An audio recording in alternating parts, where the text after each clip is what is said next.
Clint Hatton had to rise from the ashes of the tragic death of his 17-year-old son, Gabriel, who was a licensed pilot, killed in a plane crash while living his dream in 2019. Yet, Clint believes that we were created to live a courageous life. He burns with a passion to inspire and help you overcome every obstacle our dynamic world could possibly throw at you. Have you ever felt like giving up, quitting, throwing in the towel? Welcome to Never Ever Give Up Hope featuring Carol Graham. She's an author, health coach, and motivational speaker. Backed into a corner multiple times in her life, Carol shares with you stories on how she overcame some of the toughest obstacles a person can go through in life, but refused to give up hope. Rather than admit defeat, an opportunity was presented, and it involves each and every one of you.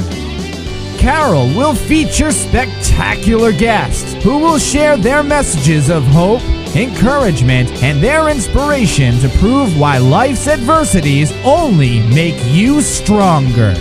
And now, welcoming the host of the show, here's Carol Graham. Clint Hatton is an author, motivational speaker, personal development and leadership coach, and the founder of Big, Bold, Brave, based in Dallas, Texas. Clint has been coaching individuals and teams for over 20 years with a proven track record of helping people grow personally, achieve success, and build healthier marriages and relationships. Welcome, Clint.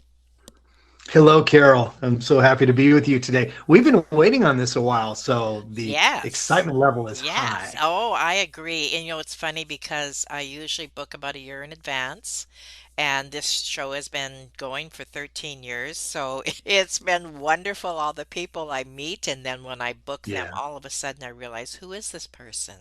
It's been a while since we Yeah. talked, right? But Yeah, no, no my kidding. guests are all handpicked. Believe me, you are very welcome here, and I look forward to an awesome time together. So let us start with your backstory. Well, thank you for asking. My backstory, it's pretty layered.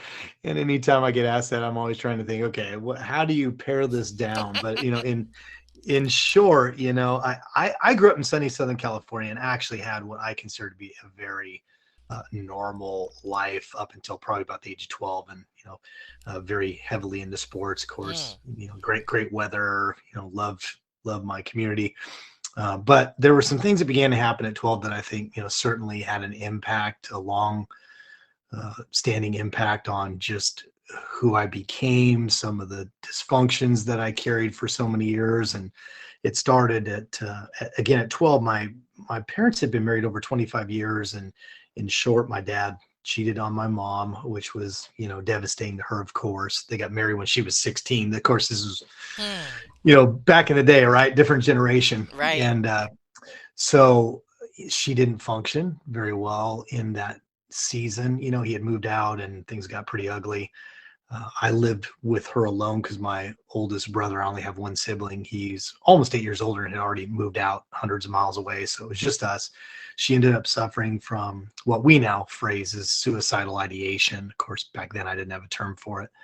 And so she started drinking heavy, tried committing suicide multiple times, twice, Oh, almost killed me in the process, once with a speeding car that we were in, and another time with a gun. And so, had some pretty traumatic experiences. mm, Well, to fast forward a little bit, it lasted probably about 2 years, this entire season of my life. They eventually got back together and actually ended up married for over 65 years. Both of them passed away about 8 years ago, so they're no longer with me. But we settled our relationship, mm, through my early 20s, and I had a great relationship with my parents for many many years. But that didn't change the fact that at 12 into 13 years old, I had to go through some things that you just shouldn't. And I'm certainly not the only one. Well, that what that led to was mhm, faulty coping mechanisms, first of all.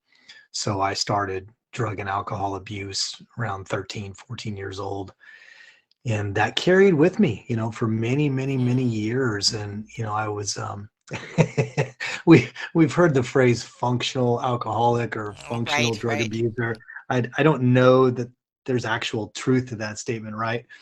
But I think for me, partly because at that age, athletics was important enough to me that it did kind of keep me from going, fully into the ditch, if I could say it that way.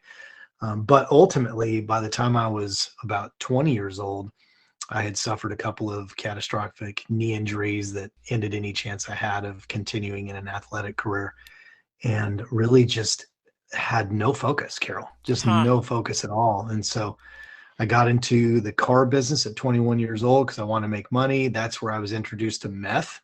Oh my word. And over the course of the next 9 years, just abused meth, and pretty much if it didn't involve a needle. Always have hated needles. So, so if it didn't involve a needle, I'm not proud of this fact, but I would try it. But anyway, so 9 years of that. And then at about 30, 31 years old, I made a decision one day. I was like, I'm just tired of this being, a part of my life. And, probably should be dead, to be frank, on many Right. different occasions, whether it was, an accidental overdose, which never happened. I don't know how. Um, or just driving, under the influence. I mean, so, Hmm. so Hmm. many ways where I had just had this reckless behavior. But ultimately, I made a decision. I was done, and I quit cold turkey, and that was that. I ended up, Could I just interrupt you yeah, for one moment? absolutely. Um, Yeah, please do. because I think that I'd like you to expound a little more on that. Quitting cold turkey, you made the decision. First of all, your frame of mind certainly was not, well, it was distorted because of the Right. addiction, to put it Yeah, you mildly, can say right? that. I'm not offended, Carol. You can say it. Tell the truth. Absolutely. So just expound a little bit more on that, like, because there are people who are in that position, even possibly listening to this show. So how did you really make that decision and stick with it? Yeah, well, it's an important question, and I don't mind you asking it. I want before I answer it my way, I do want to be sensitive though, because to your point, there may be some people that are fighting that right now that are listening to this, and I do want to make one quick distinction because this was in early 1990. And it's not that meth was healthy back then. It was very destructive. I know a lot of people who, died, or I shouldn't say I know a lot of people. I Hmm. know there was people Right. who died from it. And I did have many friends that couldn't, quit the addiction, and their lives went nowhere and rotted out teeth and everything else. So it's not like, again, it was a safe substance, but the stuff today is far worse Oh, as wow. well. Wow. And so I would, anybody listening to this saying I quit cold turkey, that is not my endorsement of this is how you should tackle it. I think you should get any possible help whatsoever that is necessary to help you, to break that addiction, and professional help is probably going to be a part of that. But my story is my story, and I wouldn't Right. change it. Hmm. And so I think, part of it was I'd been through some stuff, and I was just so fed up Hmm. with just going nowhere.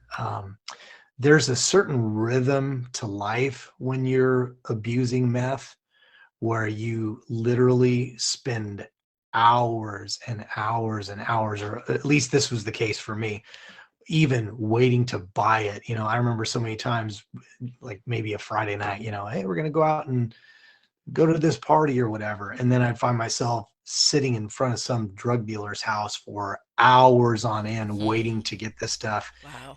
and sometimes not even ever actually going out to do the thing that I had said I intended to do. And just being in dangerous situations.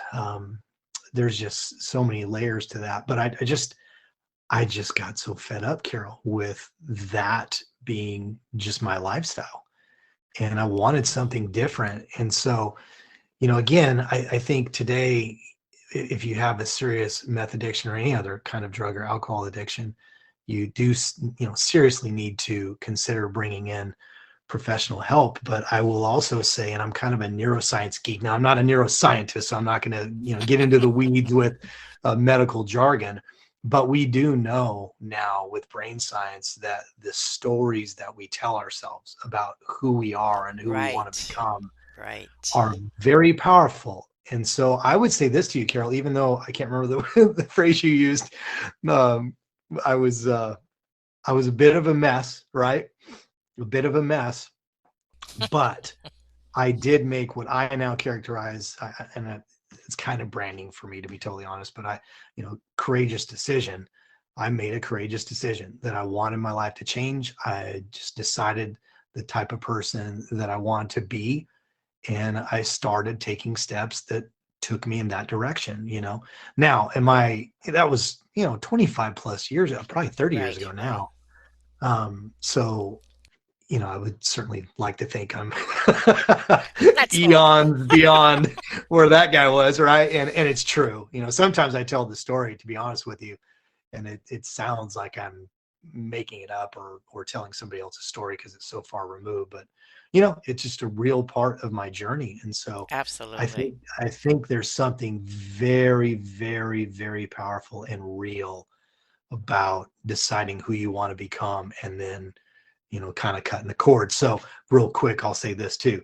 I also cut off any of those relationships Yes. that I knew would Right. draw me back in Right. as well. So I made some practical decisions as well that certainly served me well. All right. Thank you. Now, do you remember where you were in your story? If you'd like to continue. Yeah. Okay. Yeah. So ultimately, and I think what I'm about to tell you, I believe is a part of it. I am a man of faith. I'm a Christian, and up to this point, I was not. I was not raised in church or anything like that. For us, it was you'll relate to this because I think we're of the basically the same or pretty close to the same generation. As for us, you used to always have to fill out a form for school or whatever, and the forms were much simpler back then. You didn't have 50 genders and Right. Oh, 25 no religions, kidding. and Sorry. it was you're a Protestant or you're a Catholic. I mean, that was kind That's of like it. You're right. I remember that. Oh, totally. And so we would always check the box Protestant because we weren't Catholic. And that was about it. There was really no substance behind that. Just you had to choose one or the other. They didn't have other back in those days, or I probably would have, clicked that box. So I say that to say, I didn't have this like, lifestyle of growing up in any kind of, religious way or anything like that. But during this season of me even quitting meth, just shortly after making that decision, actually, I was involved in a network marketing company. It was a nutritional company. So I'd begun to take my health more serious too. And through that, had some relationships. And my upline, for those who are familiar with that kind of jargon in the network marketing world, was someone who I just knew there was something different about them, Carol. The best way I can describe it is I got to know them very well. They were very successful, but they also had life issues too, like we all do, right? We all face Hmm. stuff. And the one thing I noticed about them is they always seemed to have what I would characterize as peace. Now, I didn't really have that terminology back then, but they just always seemed to have peace and have hope, right? That things were going to turn Hmm. out in their favor. And I struggled with that. And so I went to church with them one day after them asking me, I don't know how many times. I was living in Northern California at this point, Redding, California. And that day, I made a decision that I was going to have a relationship with God. For me, that's Jesus. And it really began, and I'm going to say it that way very intentionally, it began to set me on a new course. Now, I still had tons of baggage, tons of issues. I'm still far from a perfect human being, to say the least. But it began another addition of having just a different mindset, a different moral compass, Right. if I could say Right. that, and a different compass in terms of wanting to contribute to the world and have my part to play in making the world a better place for those I encounter. So those things all kind of collided around that same time, around 31 years old. So I believe it, and I'm not trying to make any kind of theological statements here. But I do believe that even though I had not accepted a relationship with God when I made that decision to quit meth, I believe that he was already working in my heart at that time. Hmm. You have no idea how much I appreciate what you just shared. That really touched my heart in many different Mhm. ways, and I thank you for sharing that with the audience. What happened in 2020? Our world was turned upside down September 23rd, 2019, but the entire world was turned upside down in 2020. Please expound on that. Yeah, that's exactly right. And, we told enough of my origin story, but I'll just frame it with this. I ended up ultimately meeting my bride of over 20 years. We had three boys. Life was good, Carol, and we had ups and downs like anybody else. We did suffer a miscarriage. Two of our three boys were born prematurely, including our youngest was born 3 months early at 1 pound, 14 ounces in the Oh, hospital for wow. 2.5 months. So we have been through some stuff like most human beings do, right? But September 23rd is a whole different level of that kind of experience in life, and that involved my oldest son. So he was extraordinary, and he's going to come into play, probably in some of the next parts of our conversation. But Okay. he was just a courageous young man. He was one of those kids that I like to say he was very verbal from a very early age. I Hmm. mean, gifted with communication, which, had its ups and downs depending on what was going on. It was uh, it was an interesting ride with him because he had very strong opinions from the time he was very little. But ultimately, at about 8, he decided he wanted to become a pilot. He never let go of it. And when he was in high school, he began to get some opportunities for that to actually take place, which we felt was, again, as a believer in particular, we felt like it was God's favor and miraculous to some degree because we didn't have the money, and yet somehow he was able to work it out, and he became a pilot. He actually flew solo at 16 years old before he even had his Oh, driver's my license. word. Yeah. Yeah, which is crazy when you say it. And then at 17, which is the youngest you can be to actually become a licensed pilot, he did exactly that. He passed, all the exams and the check rides and everything necessary for that to happen, and he became a licensed pilot. And we were just living the dream in September 2019, and just thought, you know, everything was just going our way, Carol. It's just how we felt. And then one day, and it was September 23rd, as you said, he jumped in a plane. It was just an ordinary day. He was flying a friend up to Arkansas, which we live in North Texas, so it's a couple hours of flight up to Fayetteville, Arkansas, to drop her off at school. She attended school there, and he did that, dropped her off safely. Then he jumped back in his plane and was headed back home. And about 20 minutes on his return flight, he went through some pretty heavily wooded, hilly areas, and an unexpected weather system came through. And when that happened, he lost his horizon, and he ended up crashing into the side of the mountain Oh, my and lost word. his life. And so to say our world was turned upside down, there's never a great way to say it. There's no way to Exactly. describe it, but in an instant, that's exactly what took place. We started a journey we never asked for. I remember even the morning of, my two other sons were at that time 14 and 9. So my middle was just starting his freshman year of high school, and they had. I won't take you, through that night, Carol, because it was a very long, Oh, no kidding. confusing Wow. night. We Wow. we actually got the original call at about 8 p.m. that we knew he had disappeared, but we didn't officially know until about 3:30 a.m. that he was indeed gone. And so, it was a hellish night, and we did not wake our boys up for that. We didn't want them to, have to go through any of Hmm. that stuff that we were going through. So the next morning I had to sit and talk with them. And this is where, I think a decision was made that has really been the best way I've learned to describe it is like a compass, something that continues to help Hmm. us just calibrate in a Hmm. certain Hmm. direction. And that was, I don't think I said this part earlier. I had become a pastor, so I was a pastor for over 17 years during this part of my life. And And the only reason why I think that's even important is just because the type of work that I did, I helped a lot of people that have gone through some really difficult challenges, traumas, and in some case, losing a loved one and even a child, to death. And so I'd had some experience with that.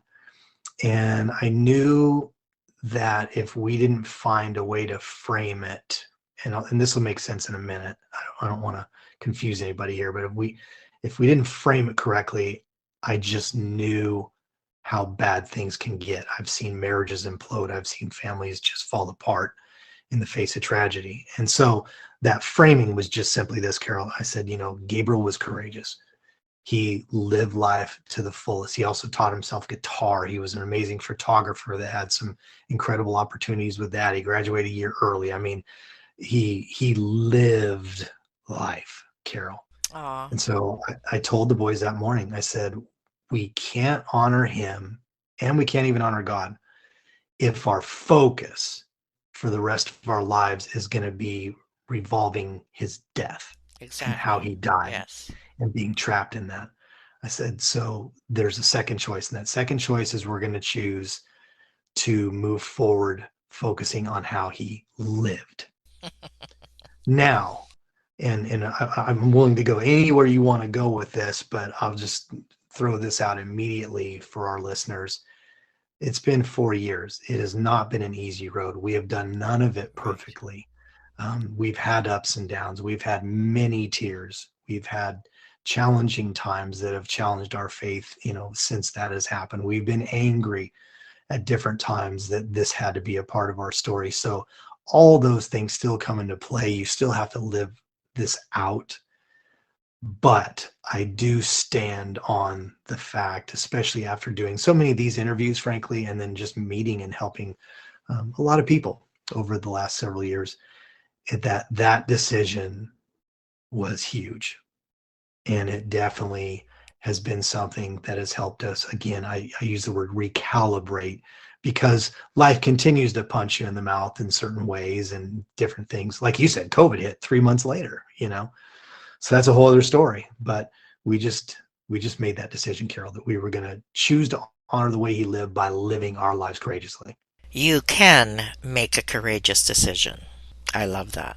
We are going to take a short break, and when we come back, we want to talk about your book and also some coping strategies that you have for the audience. So we'll be right back. Carol Graham would like to show you the path from misery to miraculous triumph in her fast-paced memoir, Battered Hope. She relates her determination to succeed as someone who experienced one horrendous nightmare after another. Gang raped and left for dead, loss of a child, husband falsely imprisoned, and cancer. Nothing could break her tenacity or faith. No matter what you face, heartache, loss, suffering, or injustice, Carol will illustrate how she became a victor the same way you can. The secret is to never, ever give up hope. Order your copy at Amazon or batteredhope.blogspot.com. Welcome back to Never Ever Give Up Hope. We're chatting with Clint Hatton today, and his story has definitely touched my heart, and I am sure that it is touching yours as well. We were talking about the loss of his son and the tragedy of that, and now how this affected him, his family, his life, and what he learned through that experience that can have an impact for you as well. So, my question to you is this: how do you not allow fear, loss, or anything else that life throws at you, but instead you are a carrier of hope, living your dream, love that, and choosing to find a way to love and serve others along the way? Yeah, thank you for asking me that question. And it's obviously a little bit layered too, right? There's no one Of thing course. or this perfect, ABC formula, but I do believe that not only have I learned a few key things that have helped us tremendously, but I think there are things that help any human being. And we really already talked about one, and that is first you have to make the decision. Mm-hmm. Because if you don't make a decision that, okay, I want to live courageously, you don't have to use that word, but I want to live the type of life where I have an impact. I want to help others.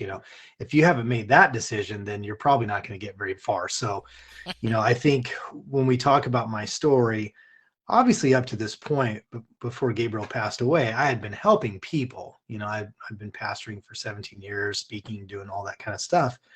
So it's not so much, Carol, that I made this radical pivot, but I think what it did, what Gabriel's death did for me, and I'm saying that very intentionally. Mm-hmm. And as a matter of fact, I'm going to back myself up just for a second so no one misconstrues what I'm saying. Okay. I don't believe at all that this thing happened to me so that I could become a certain Yes. kind of person. I Yes. don't believe that at Yes. all. But I do believe things happen to all of us, and how we respond to that is going to dictate where we go. So if I could frame it with that first. So, however, that being said, losing your oldest son is devastating. And so what I felt I got from him, if I could say it that way, is he just seemed to have no fear. Now, I know he had to have fear, right? Because Mm-hmm. we all fight fear, but you just wouldn't know it based on his choices. And you wouldn't know it based on the actions that he took to live an adventurous life. We've talked about him becoming a pilot, which is obviously a big deal, but that wasn't the only area of his life that he was that Right. way. And so for me, I began to really just take a hard look at my life. And I realized, and I say this actually in my book, that there were pockets where I was a coward. I Hmm. thought about launching a coaching business for years, but just never had the courage to do it. I'd thought about, and I'd been encouraged to write a book for 15 plus years easily, and, never had the courage. And so, that was one thing that his death did for me, was I began to realize, okay, none of us, we all know this consciously, but none of us are guaranteed tomorrow. You and I aren't guaranteed after we get off this call. None of us are guaranteed anything. Of course. And I felt like I was just a former athlete. So here's a little sports thing, but I felt like I was leaving things on the field, right? I wasn't playing the game the way I was meant to play it. And so that made me begin to make choices that I had not before. And so along with that, because these things were happening all at the same time, is COVID hit 3 months later after he passed away. And, we got a year and a half into that. And again, this is not a political statement. It doesn't matter who I've talked to in the last couple of years, whether they're left leaning, right leaning, it doesn't matter. Everyone agrees that fear got unleashed on our planet on Yes. a scale of Yes. which we've never seen before, Exactly. right? We Yes. can all agree on that. And so I got frustrated, is probably the kindest way to say it. I got really angry with the degree of fear and how it was Mm-hmm. causing so many people that I knew, let alone people you hear about and read about, to stop living, to really stop dreaming, stop living, not even see family, and all these different things that Exactly. happened Yes. during that time. Yeah. Mm-hmm. And so, most people would agree, I would have said the same thing. To start writing a book that involved my son's story only 2 years after losing him was very early, and I'm very aware of that. um, I wrote it because I felt compelled, that I Mm-hmm. knew there were things in his story, and ultimately our story as a family, Yes. that there was a resilience factor that we had chosen and that we were living out. There were, you asked me, how do you fight fear? Well, I didn't coin this phrase. Anybody will know that the second I say it. Eating fear for breakfast. Don't know who to give credit for, for that. Mm-hmm. It's a catchy phrase. Someone made it up a long time ago. But I like that phrase and I use it because that's what eating fear is like. It's like breakfast because it happens every day. There's not a day where we don't have to overcome some sort of fearful thought, right? They're not all equal. Some are not as debilitating or crippling, but we all fight fear. We've, fear of whether or not we're going to be liked, fear of whether or not that something we're doing is significant, fear of, getting on a plane for us, after the crash. There's lots of options, right? I mean, fear comes Exactly. in many Yes. faces, but it starts with this idea that I'm not going to let it stop me from living my life. So that's ultimately why I ended up writing the book when I did. And I want to get off the book because we're not here to try and sell my book. That's not the point of this call. But I want to say this much about it. I knew I wasn't going to write a classical book on grieving. Yes, Okay. I do talk about some of the processes that we have lived by, and I'm saying that intentionally as well. It's not just theory; it's things we've done. Hmm. That have definitely helped us in the grieving process. And now, the book's been out for a while. It's helped a lot of people, but it goes way beyond that. And it really goes beyond that into what is your mindset about life and how do you respond to the challenges that you face? Because there's many forms of loss, right? Not Right. everyone, thank God, is going to experience losing a child, but many have. But whatever form of loss, I actually ironically just had breakfast with a friend of mine right before we got on this call, whose 40 something year old wife has had a series of just awful strokes over the last few Oh, years, and they didn't think she was going to make it. And just the life that they're living, that he right now, she's alive, but he's suffering loss of because course. Yes. that friend, that Yes. best friend, that beautiful human being right now doesn't function that way anymore, right? And so, I just knew when I wrote this book that there's a lot of forms of loss, and that I could just be one small part in helping some people not give in to crippling fear. So that's kind of how I ended up on this new journey.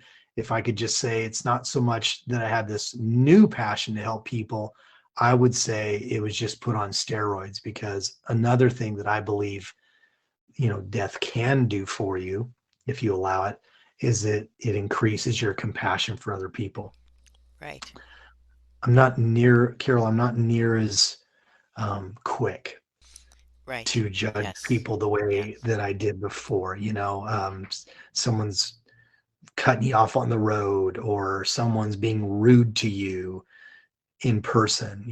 I'm just not as quick to react to that kind of thing anymore, because I just have this tendency to remember that, there's more to this story, and I have no idea what this person is going through, Hmm. that may have led to that behavior. So, but to get back to your question, that's what launched me on this passion. I just want to help people. I just want to help Right. people. Right. I get it. So I want to throw out just a couple of very practical things, because I'm sure there's people listening to this and will listen to this that have suffered a trauma. And, feeling your emotions is probably the number one thing that I could encourage someone to do today. And there's other things, you can get therapy. You need people in your life that you can talk to. Um, for me, turning again what was a tragic situation, and really that affected the rest of our lives, because we'll never have him back, right, on this side. um, but using even his story to help people and change people's lives. And he's been an inspiration to so many people that have learned about his story and what he did in the short time that he had. Mm. So I think you can call that giving your pain a purpose. There's other ways to say it. So those are all things that have been very healing for me. But actually embracing real emotions through the grieving process, which, by the way, we are still in. And I Of believe course. we will Yes. always be in. There Hmm. will always be a layer of that. Was huge. And it started very early. And that was one of the things I told my other boys that morning was, we don't know how it's going to hit. We don't know when it's going to hit. Triggers are everywhere, but we are going to feel whatever it is, and it's okay. And we're going to do it together. We're going to do it publicly, meaning not putting ourselves on a platform or trying to even do this, but just we're going to be open and real about what we're facing. So sometimes that meant crying and we've cried many tears. Sometimes that's been laughter. Carol, he was an amazing guy. So we have lots of fond Yes. memories and fun stories and things that he did that were quirky or even dumb, or whatever, And so sometimes that's laughter. Sometimes it's anger. We don't make a habit of cursing in our home. And for me, that's not even a religious thing. To me, it's more of a, I may offend somebody here, but I just think there's a more intelligent way to talk than that being, a heavy part of your Hmm. command on the English language, right? If I could say that. But I even told my boys, at that morning and on the days and weeks and years ahead that, listen, if you get so angry and even a curse word comes out, you need to know there's no punishment. It's okay. We're just going to Right, process. right, right. We're going to process. And so we've done all of that. And we've had lots of days where things have gone very, very well. And we've had some days where it's harder. And not every day is a good day. But again, keeping just that mindset, and I don't want to overuse that word, but it really is just the way you think about your life and the way you think about where you want your story to go. We keep that in front of us. And that's allowed us, in my case, to be able to help people through my coaching, through the speaking, through my book. My wife is an artist, and her art and the way she goes about her thing is incredible. What it does for people, it's very healing as well. And then both my other sons, one's in at Oklahoma State University right now pursuing his business degree. That's his version of, I know I haven't used the phrase big, bold, brave much, but living big, bold, brave, which is our family mantra. And my youngest, he's working on his second degree black belt. He's super smart, taking, high level classes and just killing it in school. And, we attack life, but that doesn't mean we don't have to fight fear. We all have to fight fear. You said so many things that they're all bumper sticker moments, and they're awesome. And I mean, we could take one and just dissect it, and I appreciate everything that you said. I also appreciate the that you are sharing practical steps in dealing with grief and life in general. Yeah. And I like to think myself as being the most practical person in the world because, and so totally relate it to what you said in so many ways, and I thank you for that. In conclusion, what would you like? I mean, basically, you've summed it up already, but anything else in conclusion you would like to say to the audience? Well, one thing we didn't talk about this before. One thing I'd like to do for your listeners, because there are time restraints, and we could go on all day with different layers of Exactly. my story and even your story and how it relates to your life and the things you've been through. But I do want to offer what we can do this probably on your website link. Okay. I'll send you a link to my free guide. It's 5 steps in Perfect. how to make Perfect. courageous decisions, because I do think, again, I'm not talking ABC formula per se, but I do think that there are components to a mindset and the way you approach life and challenges that will definitely serve you well. So I want to give that to the listeners. So let's do Oh, that for sure. absolutely. Okay. Um, but I think the other thing I just want to leave people with, and we're talking about never giving up hope, right? That's the purpose of this podcast and the beautiful work that you're doing. Is you cannot do that alone. You can't do it alone. And so, as a family, we've grown very tight, as you have probably guessed and can imagine. Our family's tighter than it's ever been, but we've also embraced other people who live these same values. And I think that's an Yes, important that's good. distinction. That's good. We it's not like we kicked people out of our life, but we began to prioritize the ones that we spend the most time with, the ones that will allow in our inner circle, the ones we'll allow to speak into our lives. We tighten that down dramatically going through this experience. And so this is a critical piece for everybody listening.